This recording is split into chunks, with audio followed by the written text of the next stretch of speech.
స్థానిక సంస్థల ఎన్నికలు వైఎస్ఆర్ కాంగ్రెస్ పార్టీకి పెను పరీక్ష. ఎందుకంటే గతంలో తెలుగుదేశం, జనసేన, భారతీయ జనతా పార్టీ వేరువేరుగానే పోటీ చేసినాయి. తెలుగుదేశం బాయ్‌కాట్ చేసిన ఎంపీటీసీ, జెడ్పీటీసీలు, మున్సిపాలిటీలు, కార్పొరేషన్‌లో అయితే పోటీ చేసి పంచాయతీల్లో పోటీ చేసింది.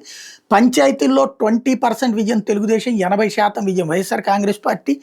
అలాగే మున్సిపాలిటీల్లో 100లో 5 తెలుగుదేశం, 95 వైఎస్ఆర్ కాంగ్రెస్ పార్టీ. అట్లాగే కార్పొరేషన్స్ కంప్లీట్ క్లీన్ స్వీప్ చేసింది. జిల్లా పరిషత్తులు కంప్లీట్ క్లీన్ స్వీప్ చేసింది. మండల పరిషత్తుల్లో 85-90% వైఎస్ఆర్ కాంగ్రెస్ పార్టీ గెలుచుకుంది.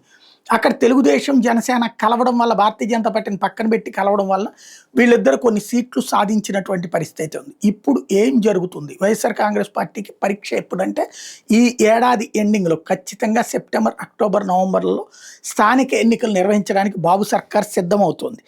అప్పుడు ఎలా గెలుస్తారు ఏంటి? ఎందుకంటే ఇక్కడ మామూలుగా అయితే అప్పుడు చేసినట్టు వైసీపీ చేసినటువంటి విధంగానే వీళ్ళు చేస్తారని మేము అట్లా చెయ్యం, ఎన్నికలను పర్ఫెక్ట్గా చేస్తామన్నారు. అది ప్రజలు చూస్తారు. వాళ్ళు చేసినట్టే చేస్తే ప్రజలు అప్పుడు వీళ్ళని చేదరించుకుంటారు. అలా కాకుండా నిజమైనటువంటి ఎన్నికలు జరిపి అక్కడ గెలిస్తే తెలుగుదేశం, జనసేన, భారతీయ జనతా పార్టీ కూటమికి తిరుగులేకుండా ఉంటుంది. అదే సందర్భంలో అక్కడ గెలవగలిగితే వైఎస్ఆర్ కాంగ్రెస్ పార్టీ తమ వైపుకి టర్న్ అవుతుంది, లేదా ప్రభుత్వానికి వ్యతిరేకత ప్రారంభమైంది అనుకుంటారు. ఏం జరుగుతుందో చూడాలి.